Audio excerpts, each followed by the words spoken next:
Romanos. Vamos abrir em Romanos capítulo 1, versículo 16 em diante. Diz assim a palavra de Deus: Pois não me envergonho do Evangelho, porque é o poder de Deus para a salvação de todo aquele que crê, primeiro do judeu e também do grego, visto que a justiça de Deus se revela no Evangelho de fé em fé, como está escrito: o justo viverá por fé. A ira de Deus se revela do céu contra toda impiedade e perversão dos homens que detêm a verdade pela injustiça.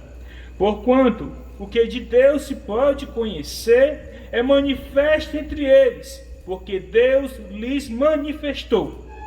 Porque os atributos invisíveis de Deus, assim o seu eterno poder, como também a sua própria divindade, claramente se reconhecem desde o princípio do mundo, sendo percebidos por meio das coisas que foram criadas.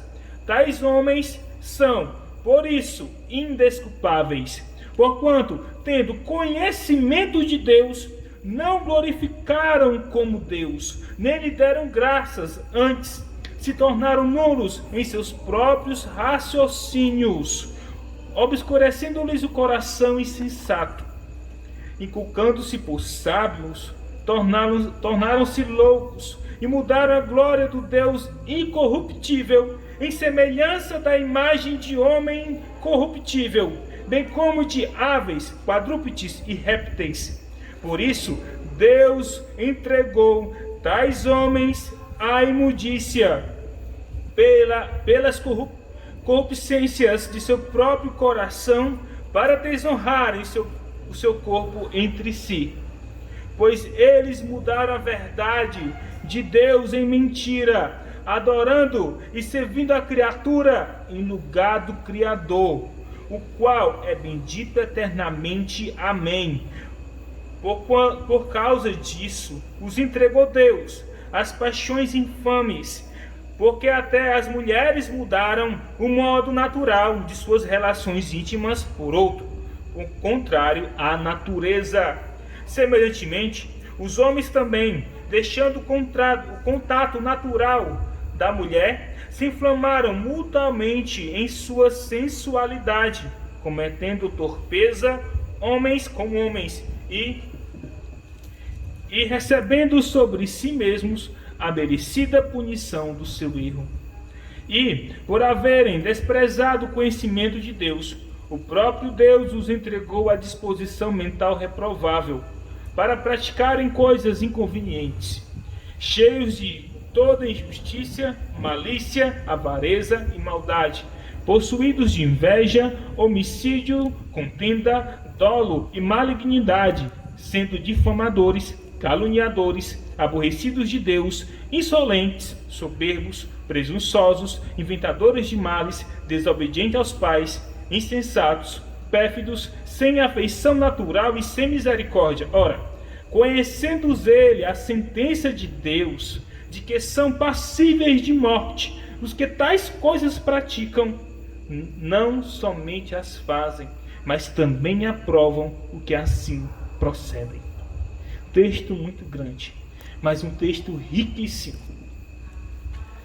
O tema hoje, com certeza, é a série de pregação de Romanos. Mas vamos trabalhar aqui a justificação pela fé. Primeiro ponto. Segundo ponto, revelação de Deus. Terceiro ponto, a manifestação da ira de Deus. Como já disse, a questão introdutória de Romanos a gente vai abordar em outra ocasião. Vejamos, irmãos, versículo 16. Vamos tratar sobre a justificação pela fé. Versículo 16. Pois não me envergonho do Evangelho, porque é o poder de Deus para a salvação de todo aquele que crê, primeiro do judeu e também do grego. Visto que a justiça de Deus se revela no Evangelho, de fé em fé, como está escrito: o justo viverá por fé. Primeiramente, irmãos, o que é justiça?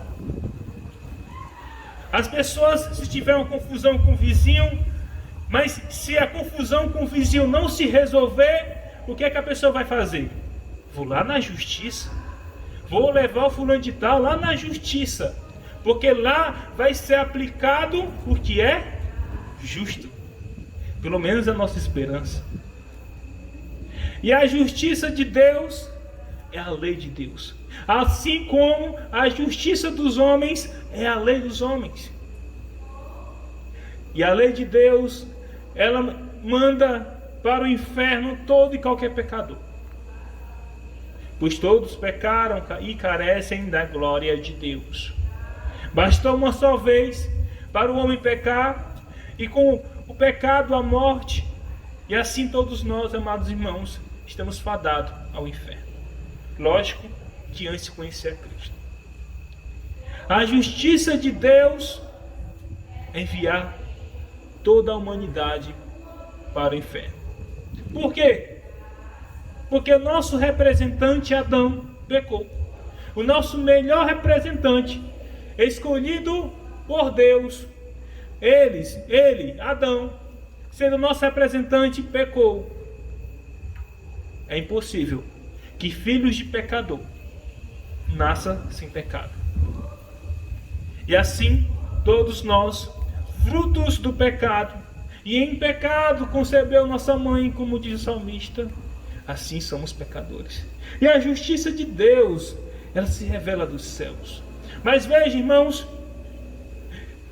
pois não me envergonho do Evangelho. Aqui o apóstolo Paulo está dizendo o seguinte: irmãos da igreja de Roma, eu não me envergonho do Evangelho. Paulo poderia se envergonhar do Evangelho? Poderia.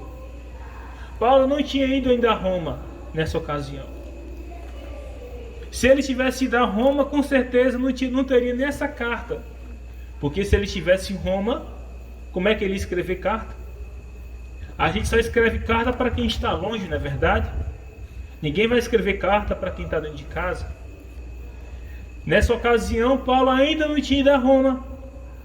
E ele inicia inclusive essa carta falando das suas credenciais de apóstolo. Ele fala das credenciais de apóstolo. Pode ir lá para falar mais baixo, por favor. E falava o que? Das credenciais dos apóstolos. Ele inicia isso. O que acontece, irmãos? Paulo, ele teria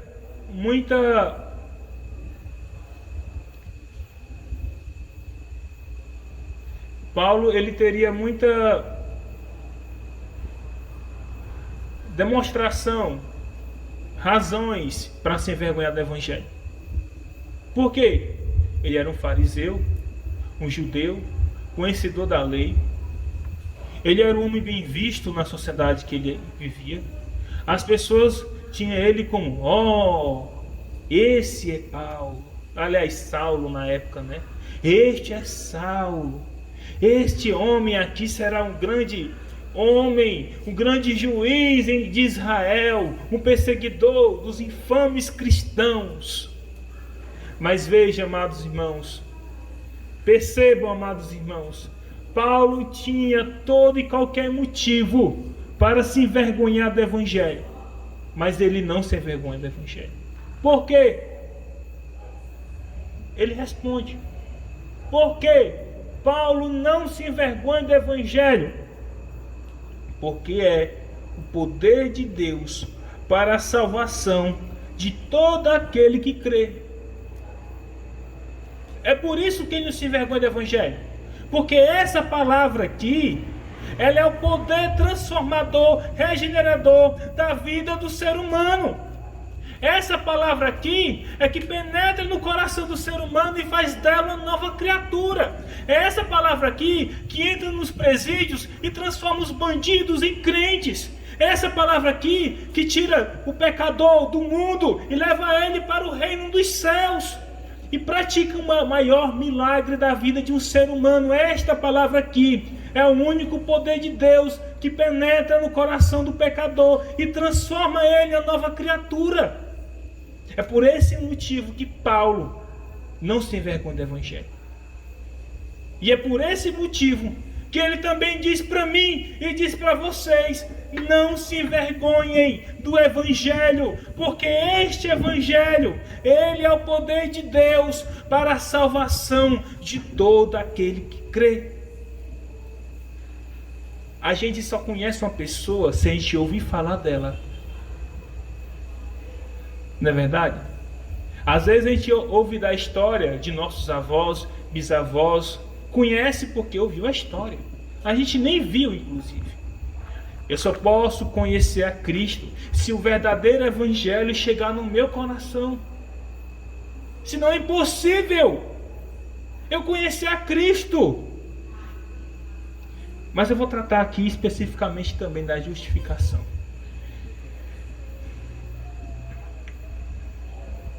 Versículo 17.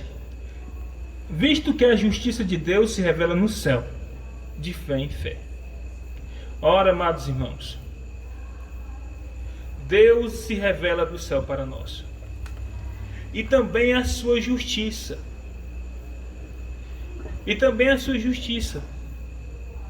Agora, pois, nenhuma condenação há mais para o que estão em Cristo Jesus. Nós somos o que, irmãos? Declarados justos. É uma declaração que ela já existiu nos tempos eternos. Não, essa declaração não foi hoje. Ela foi desde sempre.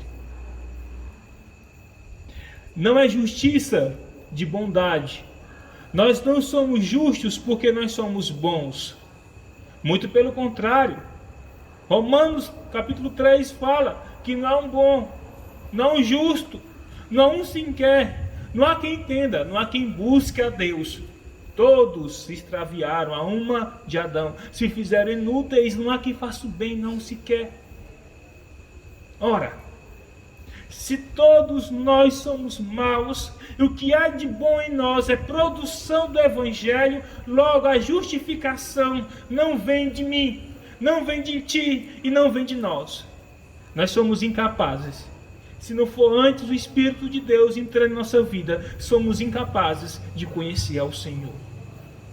E por isso, Ele nos declara justos, não pelas nossas obras, mas tão somente pela graça de Deus. Pela sua obra redentora na cruz, Ele nos declara justo. E em Deus, nós somos tidos por justos por meio de uma declaração, e agora não mais seremos condenados. Pois não há mais nenhuma condenação para nós, porque nós estamos em Cristo Jesus. Somos declarados justos em Deus, não por causa de nós mesmos. É por isso que fala, o justo, final do versículo, o justo viverá por fé. Esse justo aqui não se trata de uma pessoa boa em si mesmo.